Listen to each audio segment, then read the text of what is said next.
Good morning everybody.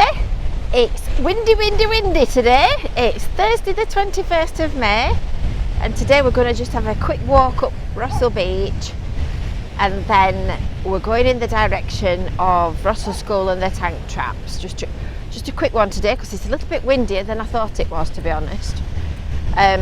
Looks like there's a fishing match on. This beach is actually a popular beach for fishing matches, and I believe it's the shop up Hankersholm Road East, Hankersholm Lane East, that organises them. And did you know that people come from all over the country to fish on this beach? I've only got my cardigan on today and it's a little bit cooler than I thought it was. Well, I've got my skirt on as well and my t-shirt and everything else, but you know what I mean. I didn't come out wrapped up like Nanook of the North. I didn't realise it was quite so breezy. It's lovely though. We're absolutely packed here yesterday.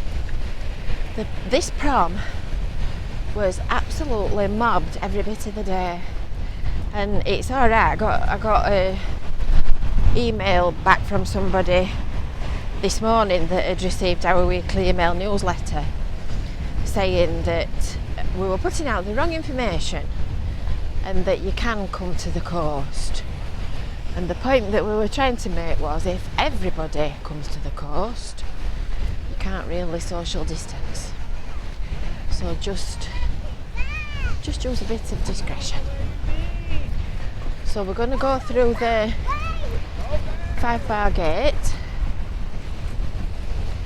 and we're going to do a rerun of the walk that we did on Tuesday. So if you watched Tuesday's video, you'll know that the weather was absolutely vile.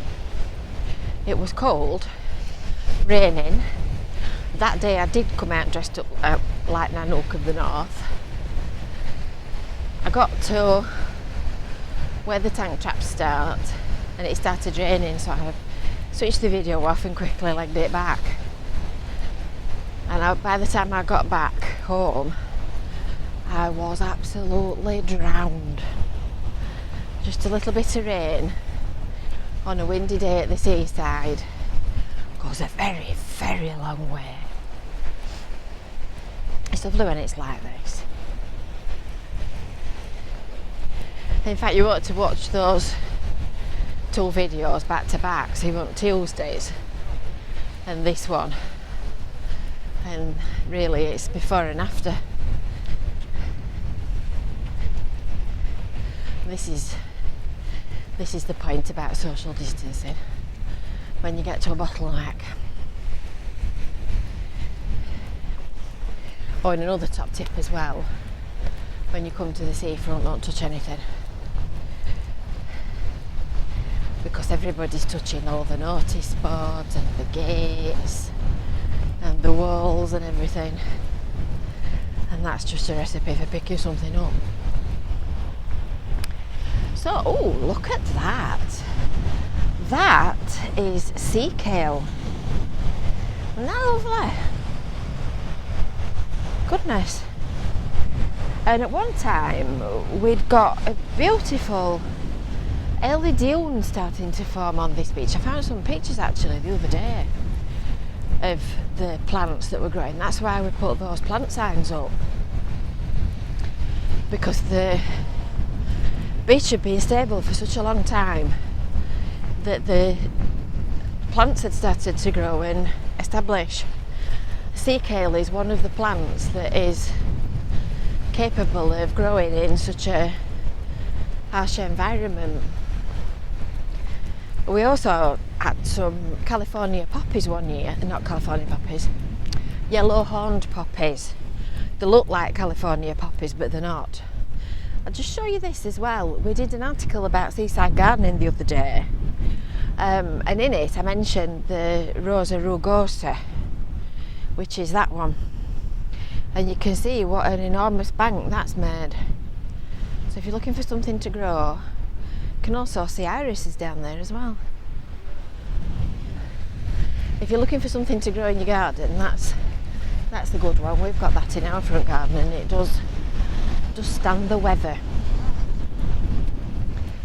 So we'll go for a little puddle down here. So obviously that's Rossall School. I don't know whether you've ever been into the site at Rossall School, but it's absolutely beautiful. Behind that building, in the middle of the courtyard, there's a big red brick, well, I suppose it's a courtyard, and it's sort of all faced in lovely original period buildings. It's really pretty. And I said on an earlier video that it always reminds me of Chariots of Fire. Can you remember on Chariots of Fire when they ran around the quadrangle and they did that, oh, what was that song called? That one that was famous from the film.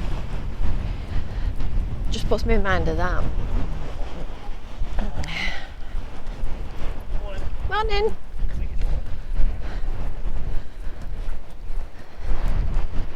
So this field is all part of Rossall School's sea defence, she says, climbing up the step.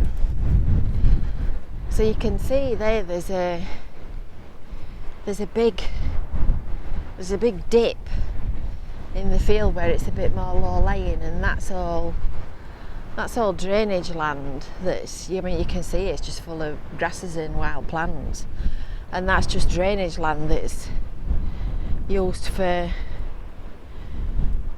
fallow, and it's always full of animals and birds and wildlife. Can you see the sea holly starting to grow? Do you know, I'd love that in my garden, and despite being right next to the sea, I've never ever managed to get any. For a kick-off, it's illegal to take it out of the wild, and for another thing, it's obviously difficult to transplant. So I've never actually taken any wild plants because obviously it's illegal.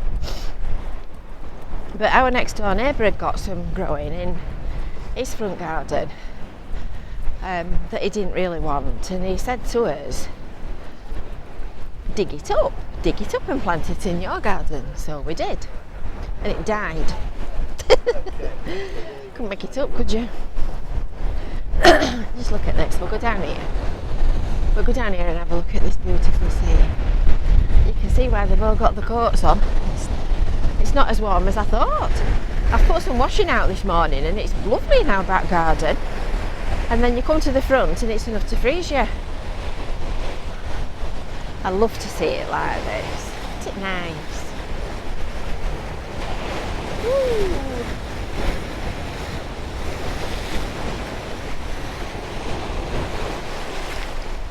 And they're all splashing against the edge of the sea, edge of the wall. I think I'm just about far enough back not to get wet. I mean, you can see that all the sand's churned up again because it's blowing head on west. But if you look, I think I'll just stand back a little further. Don't really want drowning. If you look just a bit further out towards the horizon, you can see that the water's really clear and green. And this dirtier colour near to shore, it's not dirt at all, it's just sand. I'll just zoom in and show you. Look at that. Isn't it lovely?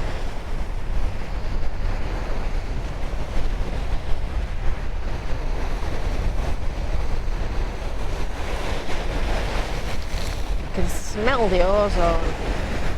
Well, you can't actually, but I think ozone's just a different form of oxygen, isn't it? From what I can remember from my chemistry lessons at school many moons ago. There's not as many people out today.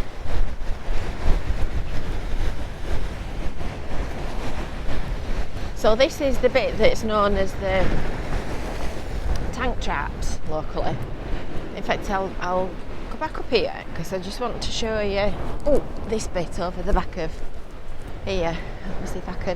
Let me see if my elderly legs will let me get up this steep step.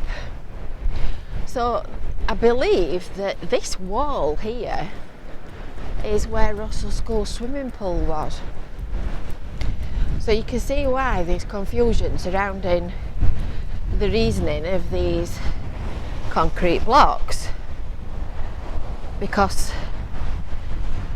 theory has it that they were put there as anti-tank blocks to stop tanks coming up the beach in the war, in World War II. But the other theory is that they're actually to protect the back of the swimming pool. But when you look at that doesn't seem plausible at all, does it? So this is the back of their property, so the swimming pool would have been sort of there. I'm just wondering what that little bird is. You won't be able to see it, but there's little birds flitting about in the grass. Just zoom in a bit.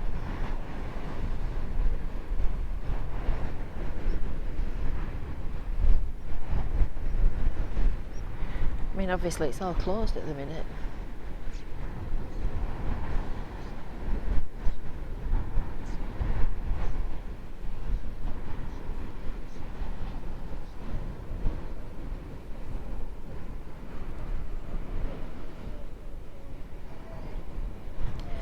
The head teacher at Rossall School, not the one that's there now, but a previous one, was really funny. The older guy that had been there for quite a long time. Whoa, sorry. And he used to say that children that came to Rossall School didn't catch colds and they didn't have acne because the wind blew it away. It's just quite true.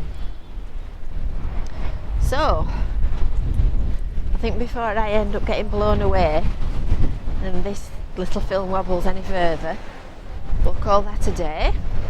I'll leave you on a shot of the beautiful seafront and